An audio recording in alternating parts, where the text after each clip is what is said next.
ওগো, আজ বাজারে কেমন বিক্রি হইল গো? আহ সেই কথা আর হইল না গিন্নি। 5টা পুতুল বেইসা মাত্র 100 টাকা পাইছি। এই কয়দিন বাজারে লোকজনও কম, আর আজকাল মাটির পুতুল তো কেউ কিনেই না। হ্যাঁ গো, আমাগো কপালটাই মন্দ। সব দিক থেকে কেমন যেন ভাগ্য আমাগো সহায় হইতাছে না। ভাগ্যের দোষ দিয়ে আর কি লাভ? আমাগো এই 2 জনের সংসারে এই টাকায় অনেক কিছু। হ, তা অবশ্য তুমি ঠিকই কইছো, কিন্তু সত্যি কথা কি জানো, মাঝে মাঝে আমারও খুব কষ্ট হয়। সবার ঘরে বাচ্চার হাসি কান্নার শব্দ, আর আমাগো ঘরটা কেমন জানি শূন্য শূন্য লাগে। জানি গিন্নি, জানি। শূন্য তো আমারও লাগে গো। বাজারে গেলেই দেখি পোলাবার নতুন পুতুল লইয়া খেলে, তখন বুকটা হু হু কইরা উঠে। ভাবি, এমন একটা বাচ্চা যদি আমাগো ঘরে থাকতো তাইলে কতই না ভালো হইতো। এই পুতুল গুলাই তো এখন আমার সন্তান। দেখো, এরা আমাগো ঘর ভরাইয়া রাখছে। পুতুল কি কারো সন্তান হইবার পারে? পুতুলের কি প্রাণ আছে কও? যেদিন সৃষ্টিকর্তা চাইব ওই দিন আমাগো সন্তান হইব, এর আগে না। হ, তা তুমি ঠিকই কইছ, কিন্তু তাও যে মনটা মানে না। আমি প্রতিদিন ভাবি, আমাগো ঘরে যদি কখনো কোনো অলৌকিক কিছু হইতো, যদি সৃষ্টিকর্তা একটু দয়া করত।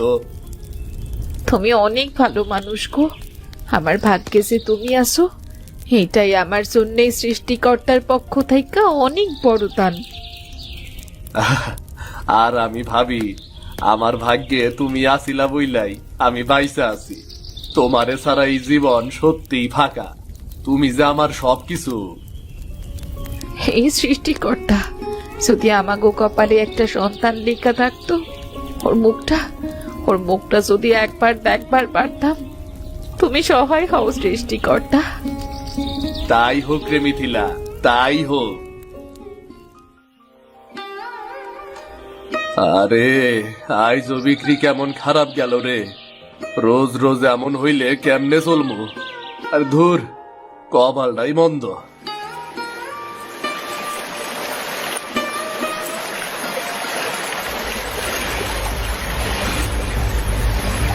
আরে ওইটা আবার কি সেরালো রে? আরে বা, এত সুন্দর পুতুল! এত সুন্দর পুতুল তো আমি জীবনেও দেখি নাই। এত সুন্দর পুতুল কেডা বানাইছে?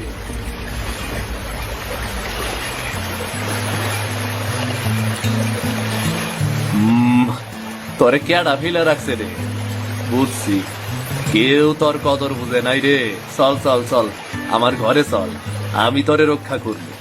আমার ঘরে তরে সুন্দর কইরা সাজায় রাখবো। চল চল, ঘরে চল।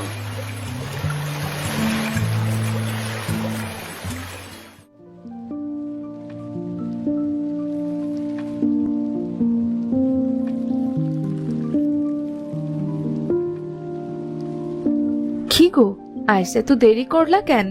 খাবার তো ঠান্ডা হইয়া গেল। আরে গিন্নি, ওই নদীর পারে একটা জিনিস পাইছি, দেখো তো এইটা।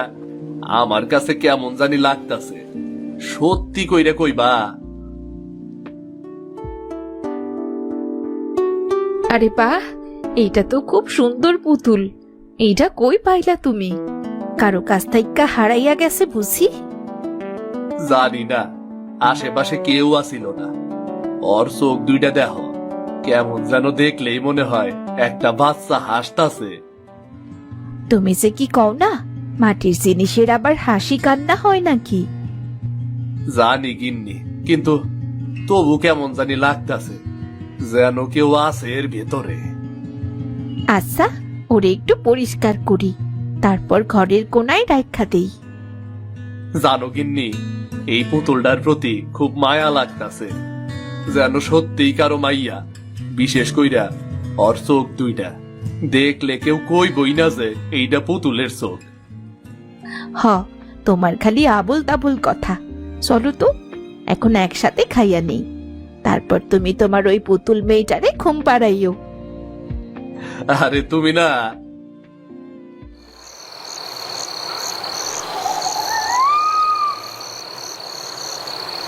খোগো, রাত তো অনেক হইয়া গেছে।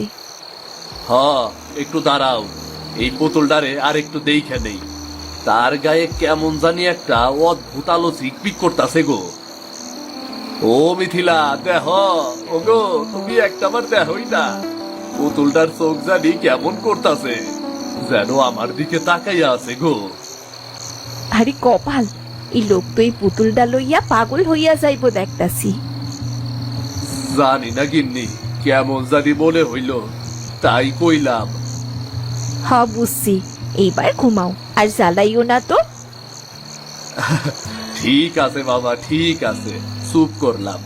তুমি এইবার শান্তি কইরা ঘুমাও কেমন।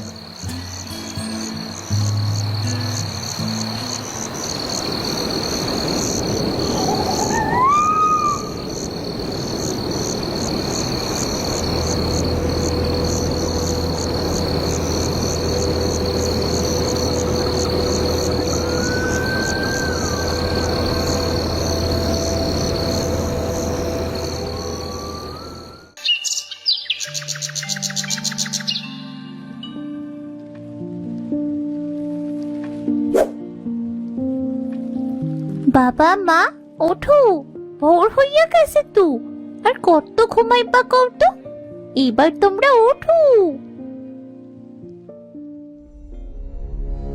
হাই হাই, ঘরের মধ্যে এইটা কি? ওগো ওগো, তাড়াতাড়ি ওঠো, দেখো এইটা কি। আরে এইটা আবার কেমন কাণ্ড রে? এইটা তো কাল রাইতেও পুতুল ছিল, আজ মানুষ হয়ে গেল কেমনে? কেমনে সম্ভব এটা? তুমি ভয় পেও না বাবা, আমি তোমাকেও কষ্ট দূর করতে আইছি। আমি সেই পুতুল তুমি যারে কাল নদীর ধারে পাইছিলা। সৃষ্টিকর্তা আমারে প্রাণ দিছে যাতে তোমরা সন্তান সুখ লাভ করবার পারো। তুই তুই সত্যি আমাগো মেয়ে? হ মা, তোমরা এতদিন কেঁদে কেঁদে যে সন্তানের জন্য প্রার্থনা করছো, আমি সেই আশীর্বাদ। আমি তোমাদের রানী। হে সৃষ্টিকর্তা, এতদিন পর আমাগো প্রার্থনা তুমি শুনলা, তুমি সত্যি মহান। এই দুনিয়ায় আমার আর কিচ্ছু চাওয়ার নাই, আমার সব চাওয়া শেষ। তুই আমাগোর রানী হইবি, আমাগোর ঘর তুই হাসি খুশিতে ভরাইয়া রাখবি রে। হ্যাঁ বাবা, আমি তো তোমাদের ঘরের আলু। তোমরা আর দুঃখ করো না, আমি তোমাদের পাশে চিরদিন থাকবো। হায় সৃষ্টিকর্তা, তুমি এই পুতুলে প্রাণ দিছ, আমাগো ঘরে সুখ দিছ। তোমার মহিমা অপরিসীম, তোমার এই দয়া আমরা কোনোদিনও ভুলবো না। আজ থেকে তুই আমার রানী, এই ঘর, এই দুনিয়া, এই সবই তোর রাজ্য। হ্যাঁ মা, আমি তোমাদের রানী।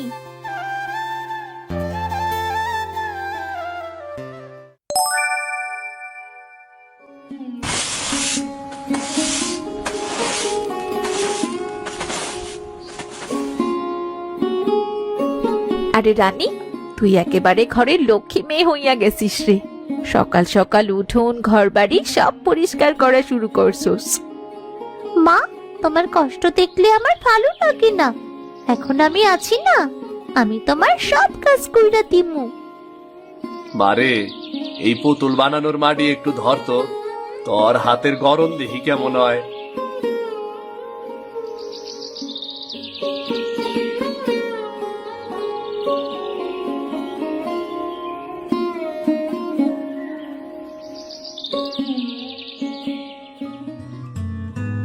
ওরে বাবা, এই মাইয়ার হাতে তো জাদু আছে গো। আমি তো এত বছরেও এমন সুন্দর পুতুল বানাইতে পারি নাই, আর তুই জীবনে প্রথম মাটিতে হাত দিয়াই এত সুন্দর পুতুল বানাইয়া ফেলাইলি। বাবা রে বাবা। বাবা, তুমি যে পুতুলগুলা বানাইছিলা, আমি শুধু তোমার বানানোর ধরনটা দেখছিলাম একবার, বাকিটা কেমনে কেমনে যেন হইয়া গেল। আরে আরে, সত্যি তো, রানীর পুতুলগুলা দেখলে মনে হয় সত্যি মানুষ আসতাছে।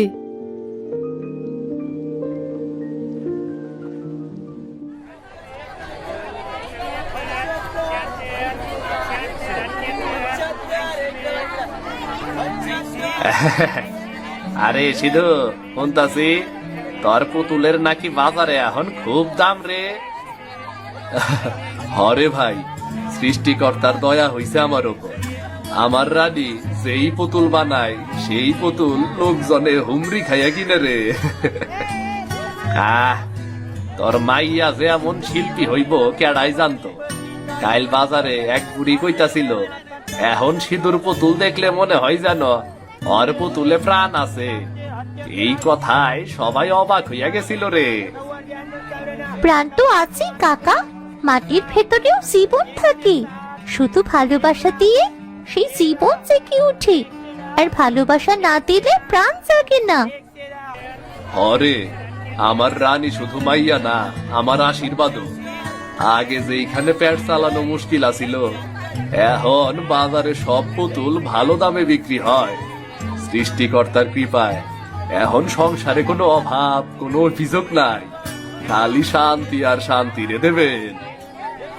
সৃষ্টিকর্তা সত্যি আমার বাপ মার ওপর দয়া করছে কাকা। ভাই, এমন মাইয়া থাকলে ঘরে অভাব আইব কই থেকে? এই রানী তো তগর ঘর আলো কইরা রাখছে। আশীর্বাদ করি তোর মাইয়া জীবনে অনেক ভালো কিছু করুক। জানোস রে, এই পুতুলগুলা এখন শুধু মাটির পুতুল না, এই পুতুলগুলা আমাগো ঘরের সুখের চিহ্ন রে। তাই তো দেখতাছি রে সিধু, এইবার তগো দিন ফিরবো। তগো আর কেউ আটকায় রাখতে পারবো না রে, কেউ আটকায় রাখতে পারবো না। বাবা কইছিলাম না আমি তোমাকে ঘর আনন্দে ভরামু।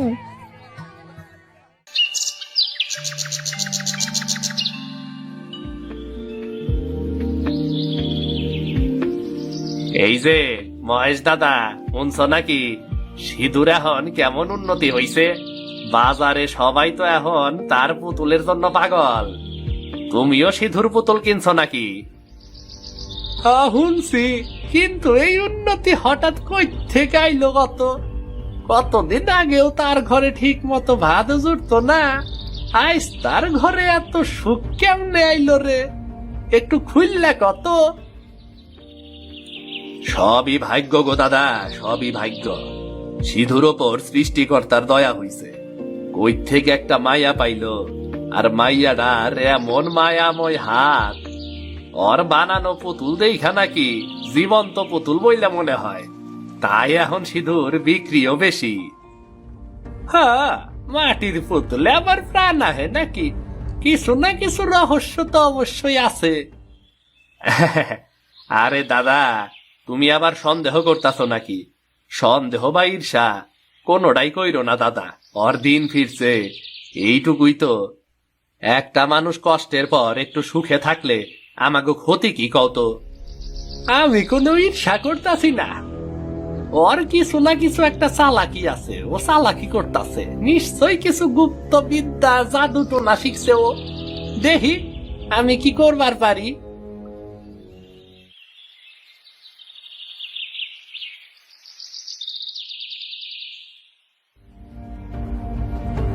আজ রাইতেই ওর বাড়িতে যাইতে হইব, তারপরে দেখমু সিধু কি রহস্য লুকাইয়া রাখছে।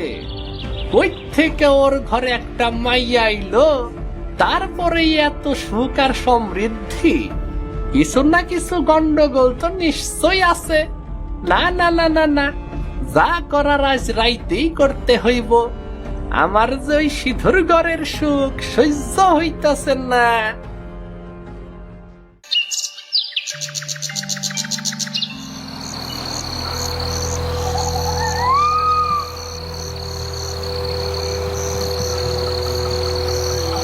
দেহি দেহি, আজকে আমারে কিছু একটা প্রমাণ পাইতেই হইব। এই মাইয়াটা মানুষ না, জাদুকরি কিছু একটা।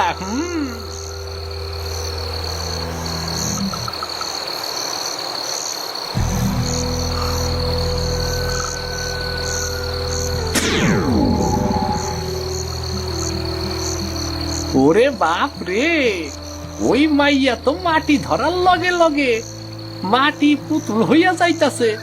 এইটা কেমনে সম্ভব? এইটা নিশ্চয়ই কোন জাদু টোনা হইব, জাদু টোনা। মাটিরে আমি প্রাণ দিই, ভালোবাসার তুই হাসিস রে। যে ঘরে দুঃখ ছিল তাই এখন সুখে ভুগিস রে। আমি ঠিকই ধরছিলাম, এই মাইয়া কোনো সাধারণ মানুষ না। এই জাদুর মাইয়া রে এই গ্রাম থেকে তাড়াইতে না পারলে আমাকে সর্বনাশ হইয়া যাইব। আমি কাইলি যাইয়া মোরল দেবাশিস বাবুর কাছে সবকিছু খুইলা কমু। কি রে, ওখানে কি চোরের মতো লুকিয়ে আছিস কেন? আমার সামনে আয়।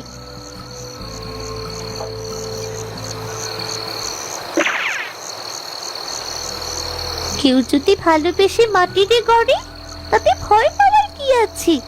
আমি তো শুধু ভালোবাসা ছড়াই, আর কিছু না। ওরে বাপ রে, বড় বাসা পাইতে গেছি রে, নইল ওই রাক্ষসী আমারে মাইরা ফালাইতো। আমি কাল সকালে এই মোরলের কাছে যাবো, সবাই রে সত্যিটা জানাইতে হইব। এই মাইয়া যদি এই গ্রামে থাকে তাইলে এই গ্রামে আর শান্তি থাকবো না।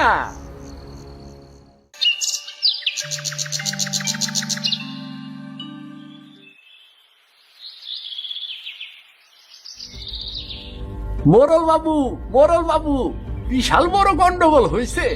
সিধুর ঘরের ওই মাইয়াটা কোনো সাধারণ মানুষ না, ওইটা একটা ভূত। কি বলছিস মহেশ? একটু ধীরে বল। ভূত মানে কি সব বলছিস তুই? না বাবু, ভূত না হইলে ভুল কইরা ভূত বইলে ফালাইছি, কিন্তু ওইটা অদ্ভুত মাইয়া। আমি নিজের চোখে দেখছি, গত রাইতে সে মাটির পুতুলে প্রাণ দিতাছিল। ওর হাতে আলো জ্বলে আর পুতুলও নড়ে। মাটির পুতুল আবার নড়ে কিভাবে? মহেশ, তুই নিশ্চিত তো? নাকি গত রাতে উল্টো পাল্টা কিছু খেয়ে এমন ভুল ভাল দেখেছিস? সি সি সি সি সি, এইগুলা না আপনি কি কইতাছেন বাবু? আমি অমন পলাই না, তয় আমি মিথ্যা কইতাছি না বাবু। এই গ্রাম বিপদে পড়বো যদি ওই মাইয়াডারে আমরা না তারাই। আচ্ছা ঠিক আছে, আমি নিজে সিধুর বাড়িতে যাব, নিজের চোখে দেখব কি সত্যি আর কি মিথ্যা।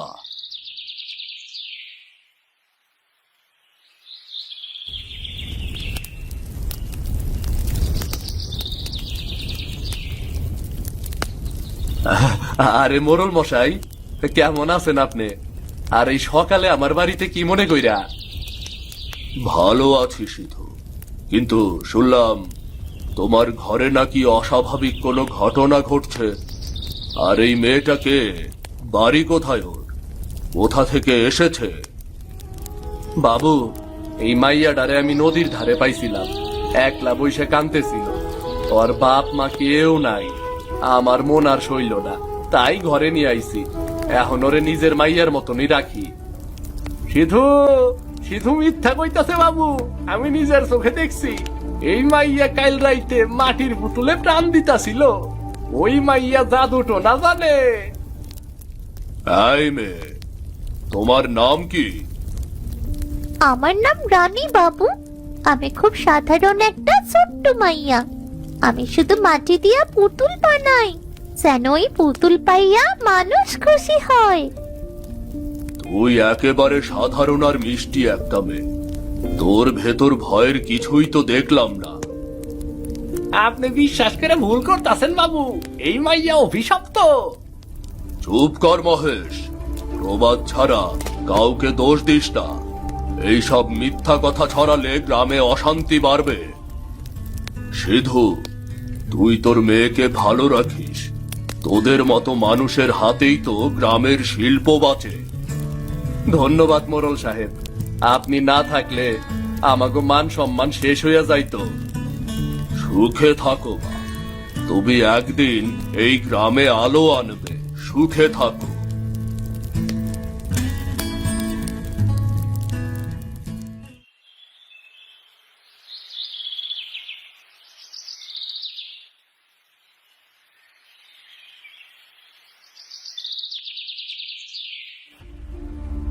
মোরল বাবু, আমি আবার কইতাছি, ওই মাইয়াটা জাদু জানে। আপনি যা দেখছেন সেইটা চলো না, ওই মাইয়াটা তখন নাটক করছে। আবার সেই একই কথা। মহেশ, আমি তো ওদের ঘরে গিয়েছি, মেয়েটাকে দেখেছি, একেবারে সাধারণ একটা মেয়ে। তুই নিজেও তো দেখলি তখন। না বাবু, আপনি ঠকছেন, আমি নিজের চোখে দেখছি। সেই মাটির পুতুলে প্রাণ দেয়, ওর হাত থেকে কালো জলে, ওইটা কি কোনো সাধারণ মাইয়ার কাম? মহেশ, তুই যে কথা বলছিস তার কোনো প্রমাণ আছে? প্রমাণ তো নাই, কিন্তু আমি নিজের চোখে দেখছি, আমি মিথ্যা কইতাছি না বাবু। চোখে দেখা মানেই সব সত্য না রে মহেশ, চোখও কখনো ভুল করে।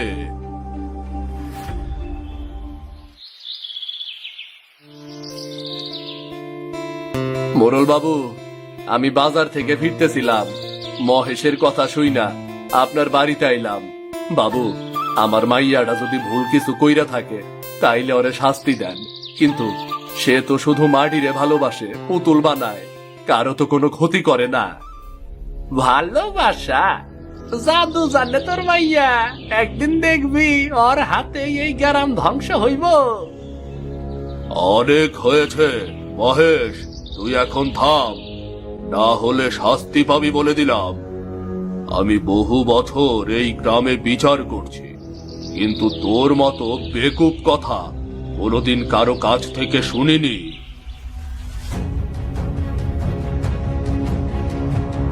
এই সব মন গড়া কাহিনী ছড়ালে গ্রামে অশান্তি বাড়বে।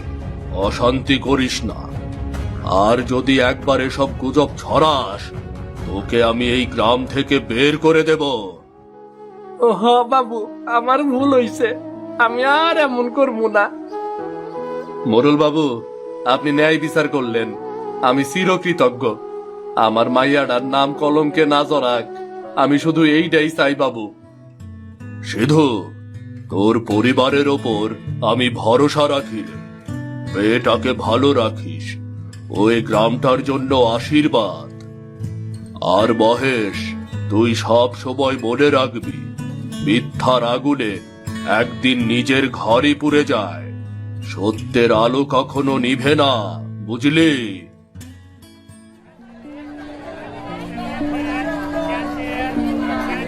সিধু ভাই, তোমার মাইয়ার বানানো পুতুলে এমন মাইয়া দেখলে মনে হয় মানুষে হাসতাছে, আর তোমার মাইয়ার এই পুতুল এখন আশেপাশে অনেক গ্রামে যাইতাছে।